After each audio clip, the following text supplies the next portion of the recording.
जादुई सोने की पिचकारी मशीन। निम्मी अपनी बेटी काजल के साथ एक कुटिया में रहती थी। दोनों ही बहुत गरीबी में अपना जीवन व्यतीत कर रहे थे। ऐसे ही होली से कुछ दिन पहले गांव में हर जगह होली की ही रौनक थी। कोई गुलाल खरीदता तो कोई पिचकारी, तो कोई खाने पीने की पापड़ कचरी आदि। काजल रंग बिरंगी पिचकारी को देखकर अपनी माँ को कहती है, माँ, मुझे भी पिचकारी से खेलना है, मुझे भी चाहिए। वो लड़का भी देखे ना, कितनी बड़ी और सुंदर पिचकारी खरीद रहा है। बेटा, मेरे पास इतने पैसे नहीं है कि मैं इतनी महंगी पिचकारी खरीद पाऊँ। तो जानती है, तेरी माँ झाड़ू पोंछा करके 2 पैसे ही ला पाती है। पर माँ, मुझे भी चाहिए, मुझे भी होली खेलना है। हम गरीब हैं तो क्या होली नहीं मना पाएंगे? नहीं बेटा, ऐसी बात नहीं है, हम भी मनाएंगे होली, लेकिन ऐसे अमीर की जितनी हैसियत तो नहीं है मेरी। फिर भी तेरे लिए लेकर आऊंगी ही मैं पिचकारी। निम्मी उसे दिलासा देकर शांत हो जाती है। निम्मी अपने मालिक से पैसे मांगती है, मगर वो उसे चोरी का इल्जाम लगाकर नौकरी से निकाल देता है ताकि उसे पैसे न देने पड़े।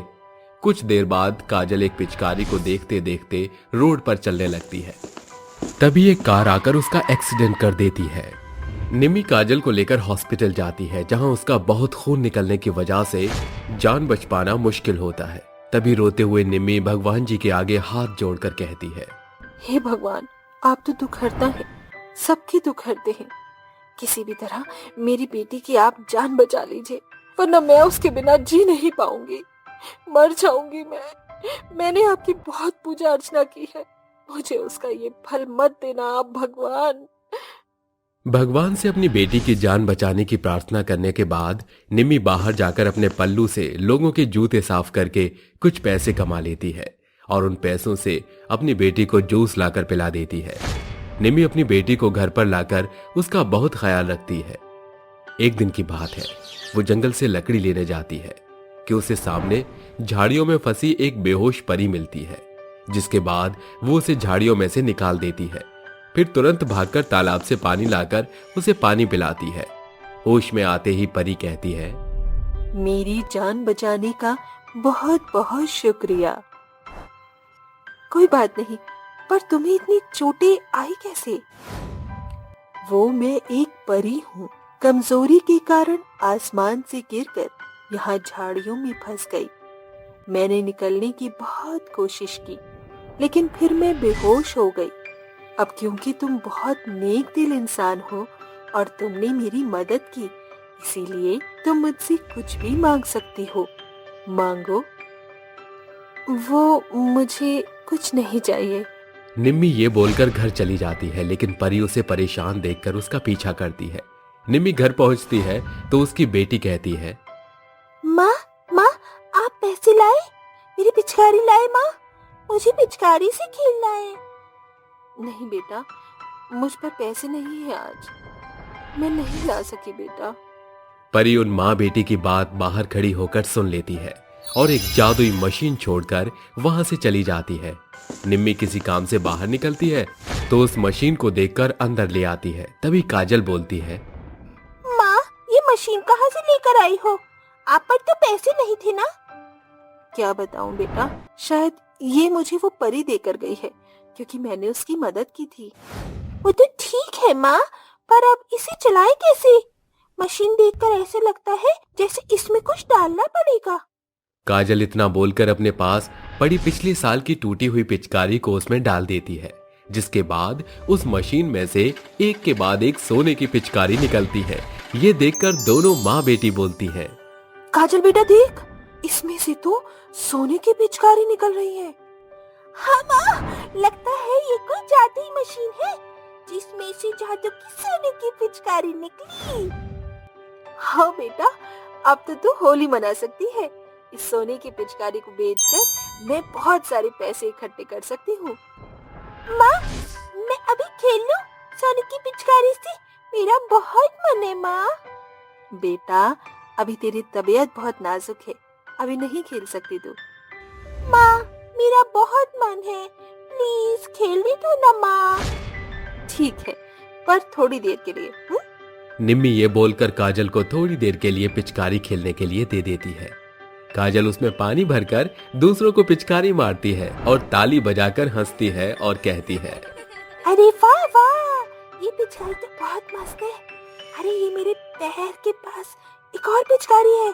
काजल को जमीन पर एक टूटी हुई पिचकारी मिलती है, जिसे लेकर वो घर आ जाती है और कहती है, इसको भी डालकर देखती हूँ, क्या पता इस मशीन से फिर से बहुत सारी सोने की पिचकारी निकले।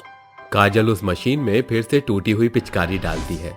तभी जादू होता है और मशीन में से सोने की पिचकारी निकलने लगती है।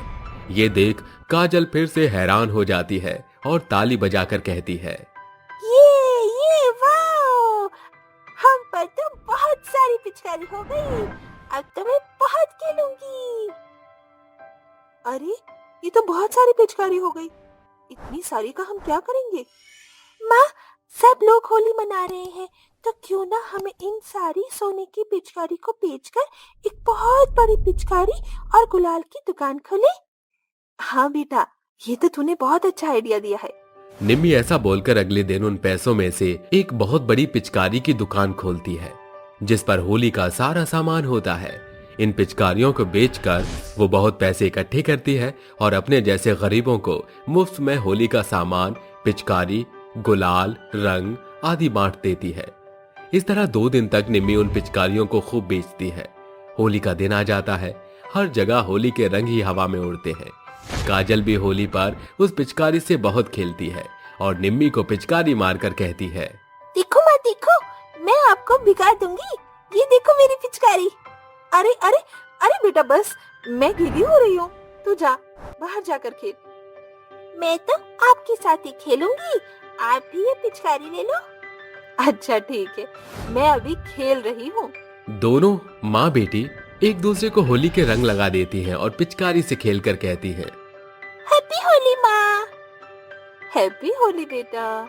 ऐसा कहकर दोनों एक दूसरे को गले लगाकर गुजिया खिलाते हैं।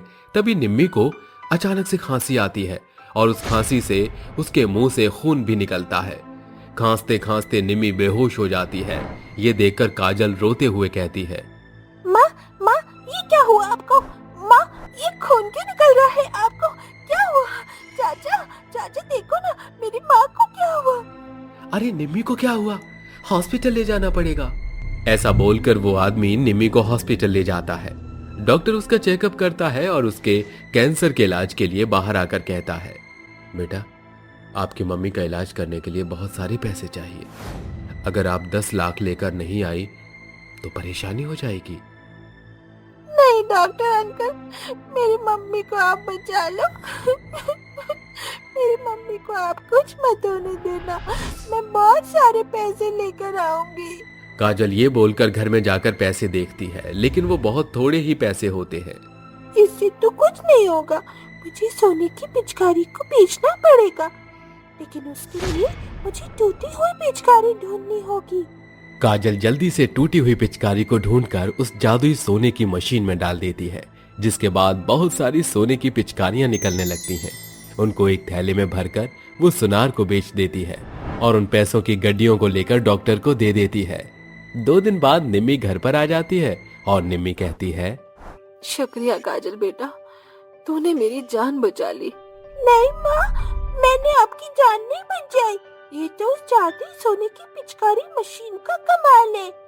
हाँ बेटा। इस तरह निम्मी बिल्कुल ठीक हो जाती है और उस जादुई मशीन में टूटी हुई पिचकारी डालकर निम्मी और सोने की पिचकारी निकालती है, जिन्हें बेचकर वो एक बड़ा सा घर, 2 नौकर रख लेती है। फिर सुख शांति से अपना जीवन व्यतीत करती है, साथ ही गरीबों की भी मदद करती है।